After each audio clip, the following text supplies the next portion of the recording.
Muy bien, vamos a trasladarnos ahora vía comunicación telefónica a otra provincia para hablar con el economista jefe de la Fundación Agropecuaria para el Desarrollo argentino, que es el contador y especialista en David Miazo.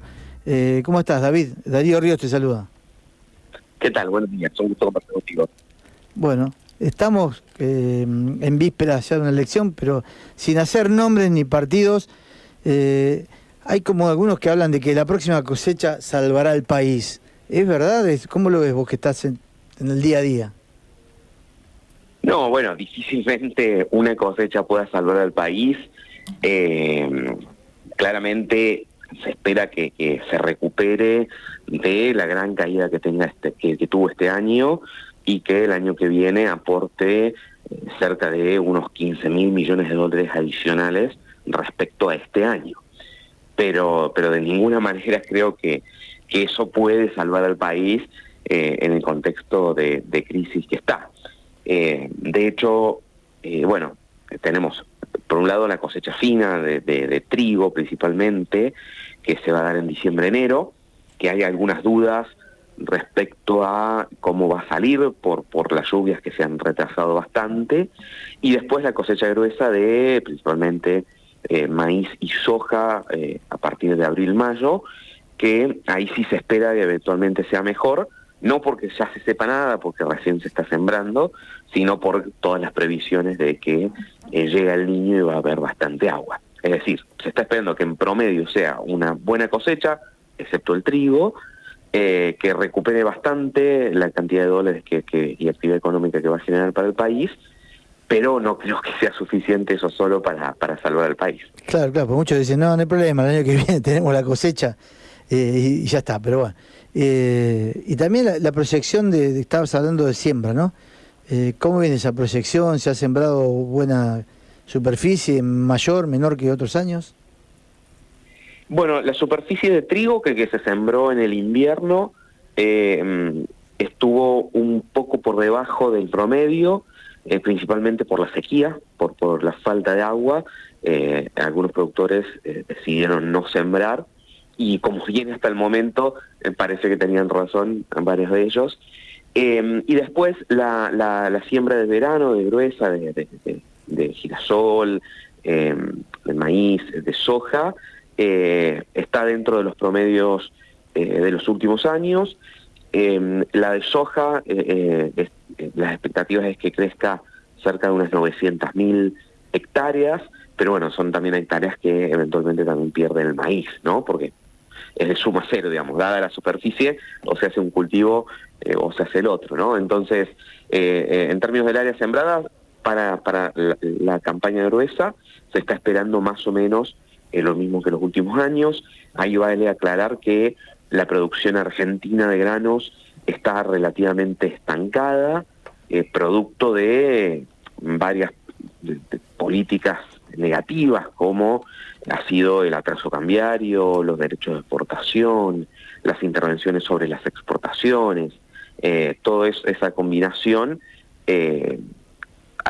sumado a la incertidumbre y etcétera, que afecta al resto de la economía también, ha hecho que la producción argentina esté relativamente estancada durante los últimos años, y si uno compara las últimas 2 décadas, por ejemplo, respecto a Brasil, que es el que más ha crecido en la región, ahí queda muy claro la gran diferencia que han tenido ambos países.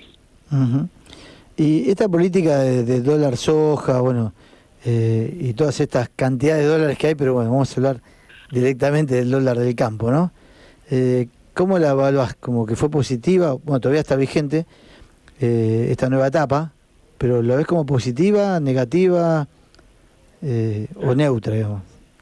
Mira, desde FADA siempre la vimos como una política negativa, en el sentido de que, en primer lugar, no genera nuevas exportaciones, sino que busca adelantar exportaciones que igualmente se iban a dar los meses siguientes, digamos. O sea, si desde la perspectiva de hoy miramos el dólar soja de septiembre del año pasado, de diciembre del año pasado, de mayo de este año, todos esos dólares soja no generaron, desde la perspectiva de hoy, ningún dólar adicional. El dólar soja de hoy, sí, capaz que te genera, mirándolo en la perspectiva del gobierno, algún dólar adicional que probablemente iba a entrar a partir de diciembre, y bueno, lo incentivas que entre hoy. Pero lo que voy es que no es que esto genera más producción y más exportaciones, sino que busca ir adelantando exportaciones que igualmente se iban a dar en los siguientes meses. Entonces, el de septiembre de 2022 adelantó exportaciones que se iban a dar en octubre, noviembre, diciembre. El de diciembre adelantó las de enero, febrero. Y entonces, ¿a qué voy con esto? Lograban que ingresaran dólares en un momento y después faltaban en los meses siguientes. Por eso necesitábamos otra edición del dólar soja. Lograban que ingresara el dólar en esos meses, pero faltaban en los meses siguientes porque se incentivaba que se exportara antes.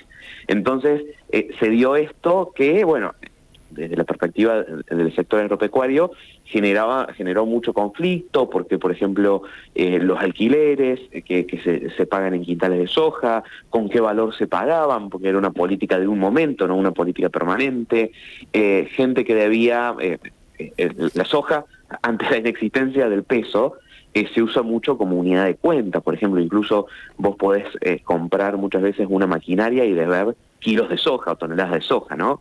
Entonces, te podía afectar de esa manera. Los alquileres, por ejemplo, que te acababa de mencionar, tranquilamente vos haces, los alquileres en general están expresados en quintales de soja, en toneladas de soja, sin importar si hagas soja o no. O sea, vos podés estar haciendo de maíz, pero el alquiler está nominado en soja. Entonces, tranquilamente no te veías beneficiado por la medida, pero sí por los costos que generaba.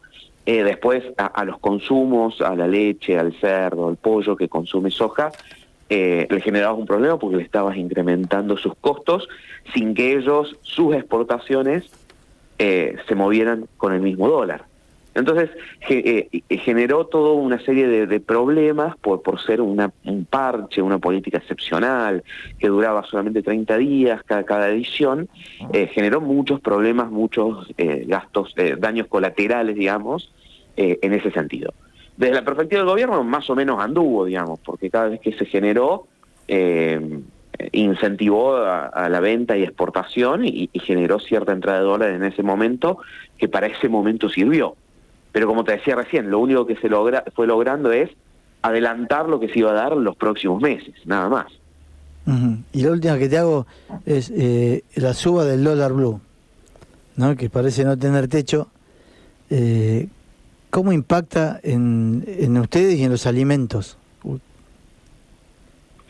Bueno, a ver, en toda la economía en general impacta generando, bueno, además de más incertidumbre, más expectativa devaluatoria, digamos, mientras mayor es la brecha, más esperamos que suba el dólar oficial, ¿no?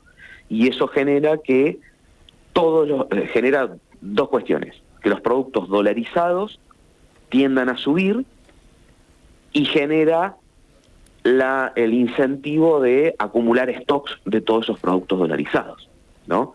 Y ahí es donde después vemos todo el efecto de, bueno, la gente queriendo comprar un vehículo, los productores agropecuarios queriendo comprar una maquinaria agrícola, un alambrado, insumos, y todo esto se da en un contexto que además las importaciones están cerradas.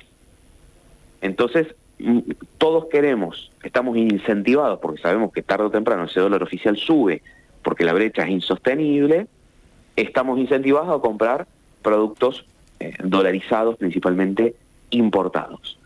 Y al mismo tiempo, esos productos no entran. Entonces se genera una escasez y una suba de precios de todos esos productos. Entonces, hoy el productor lo que tiene es que paga el fertilizante, los agroquímicos, la maquinaria, el alambrado, más caro en dólares que lo que se paga en Uruguay, Paraguay o Brasil, ¿no? Se encarece todo ese dolarizado por ese proceso que expliqué recién. Eso en general no tendría ningún impacto sobre el precio de los alimentos. Lo que sí genera también es, en toda la economía, no solamente en los alimentos, subas de precios, porque todo el mundo ya metido en la inercia inflacionaria sabe que si sube el blue, suben los precios. ¿no? Si sube el dólar, suben los precios. Suben los precios de manera precautoria porque ya sabemos que sube la inflación o por todo el proceso que mencioné recién. Entonces eso tiene un impacto directo sobre la inflación en general de todos los productos, y los alimentos es de lo que más genuinamente reacciona, porque es una de las pocas cosas que al gobierno se le dificulta controlarlas o de alguna manera congelarlas, porque los servicios públicos están totalmente controlados. Los combustibles, principalmente a través de YPF, y la presión a las petroleras para que puedan o no puedan exportar, de alguna manera lo pueden controlar. De hecho, ya está empezando a faltar combustible en mucha parte del país, por ese motivo. Entonces, hay ciertos sectores que el gobierno de una manera u otra puede tratar de controlar. Que de nuevo, ese control en realidad no es evitar que suban, sino es postergar las subas, digamos, porque el combustible tarde o temprano va a llegar a su nivel real, ¿no? Simplemente lo que se logra es postergar esa suba. Pero entonces, a lo que iba es que los alimentos, por ahí es lo que representan siempre más genuinamente la inflación, porque son mucho más difíciles de controlar por la gran cantidad de actores que la producen, que la comercializan, que la compran. Entonces es un mercado sumamente dinámico y difícil de controlar en ese sentido, y por eso siempre muestran la inflación más real, no la inflación controlada o congelada. Muy bien. Bueno, David, te agradecemos mucho este tiempo que nos diste y la información que siempre la seguimos de FADA, que es muy, muy exacta y muy estudiada. Un gusto conversar con ustedes. Te mandamos un fuerte abrazo. Bueno, hemos compartido este tramo del programa con el economista jefe de la Fundación Agropecuaria para el Desarrollo Argentino, David Miazo.